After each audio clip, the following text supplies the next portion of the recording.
So the other night, this guy came on my post and he posted this statement.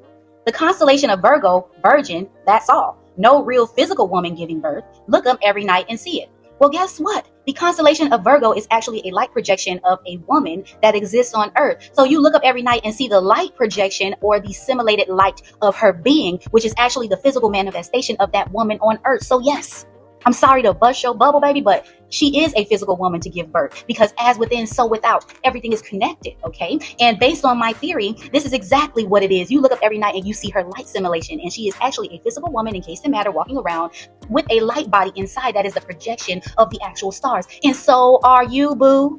So the moon machine is very simple technology. However, it is complex in the way that it creates these light angles that bounce off these alloy balls, that these alloy balls act as projectors to create the grid or the simulation that is actually bringing forth all life on Earth. Okay, and these light codes are getting clung to by this magnetic resonance that is pretty much making all matter take the path of least resistance in a magnetic form. It is clinging to its light code. Okay, so if you have copper within your skin, then copper is going to the path of least resistance within this light simulation, and it is cleaving to the light angle that draws in this copper magnetically. This is how God formed man from the dust of the ground and breathed into his nostrils the breath of life. Okay, in this pragmatic process, oxygen was created within the bubble, which in turn created oxygen to breathe.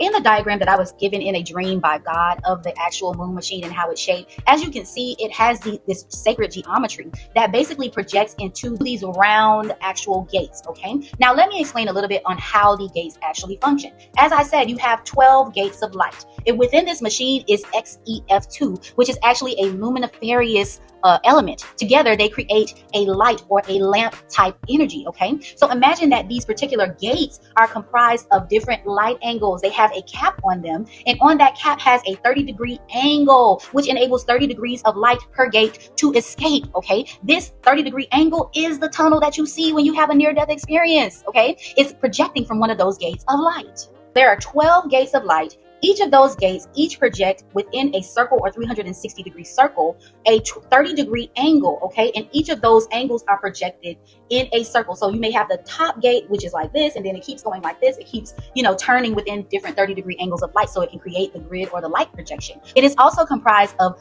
vanadium dioxide, which is a smart glass, okay, that retains memory, okay? So this is how you can get your information and know what your actual incarnations is when you go through the Lionsgate 8 portal on every year. So you are passing through this machine kind of like a ping pong ball. Each of the gates have a 30-degree angle of light that are bouncing in different directions. That's why there are 12, and they allow a portion of the light to escape, which is at 30 degrees, and each of the gates has a different angle based on its position within the 12 gates, okay, going up and down. So pretty much where you are in terms of where you die in your latitude, longitude lines on Earth within the grid is determining which of the lights you will go into based on proximity. You have the middle gate, which is the angle of light. Your soul is drawn into it because you have this paramagnetic type energy that is drawing in the free radicals within melanin. Okay, they are drawn to the magnetism. They go through this tunnel, which is a 30-degree angle of light within this machine. So your frequency or your soul's energy or your photon light body goes through these loops, okay, and then you get spit back out. However, the vanadium dioxide smart glass enables you to see all of your past incarnations. So you're passing through this machine that retains memory. So your photon light body is actually picking up on all of these past life experiences, and also determining, okay, where can I go now based on the genetic material or the genetic life codes that exist within my lineage, okay? So this smart glass is retaining all of the information that enables you to incarnate into the proper body.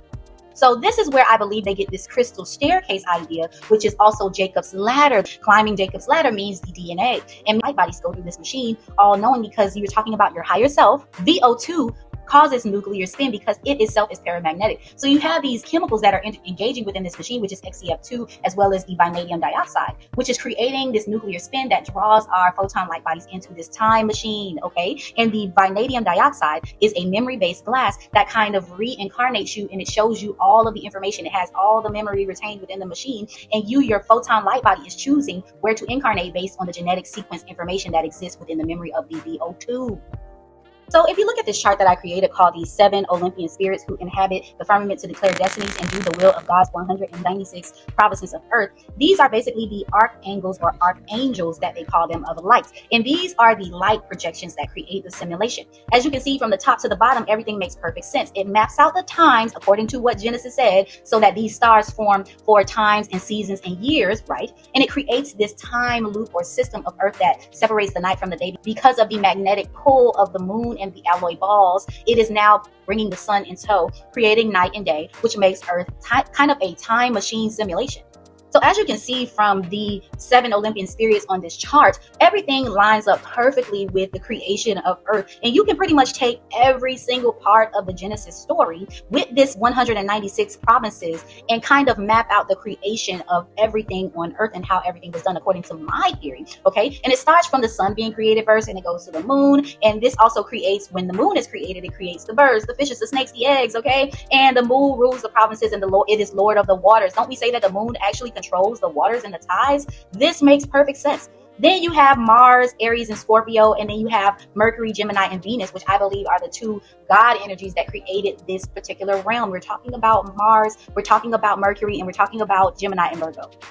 As you can see from each of these particular light entities or these light simulations, they all have different characteristics and they say they rule over different provinces. I believe that this is different forms or factions within the light simulation. You have up until the Friday day, which is basically the last Venus energy, which is beauty, basically what this woman represents. And this goddess who created this particular earth realm and her husband are now fully embodied and encased in matter, right? And then the largest, or the Eritron, which I believe is Metatron, is the Cassiel energy, which is created at the end of the week, which is where they say God rested and created mankind, right? And it rules over 49 provinces. 49 is actually the number. If you do the math within this 196 grid of simulation, it is a divine number based on the simulated light. The characteristics of Cassiel, which is the Eritron, which I believe to be Metatron, the alchemist, which commands the most spirits, 17,640,000 spirits that it commands. So I believe that this is actually the one last, or God creating this particular part of the light simulation that governs over man, okay, that creates the light simulation that is human beings. That is why this particular light code is at the end. And if you look at these light codes, it actually looks like a man and a woman here, okay? It looks a little graphic, honestly, to me. And you have these different light angles that kind of create the simulation of life, which is mankind dwelling within these physical matter-based bodies.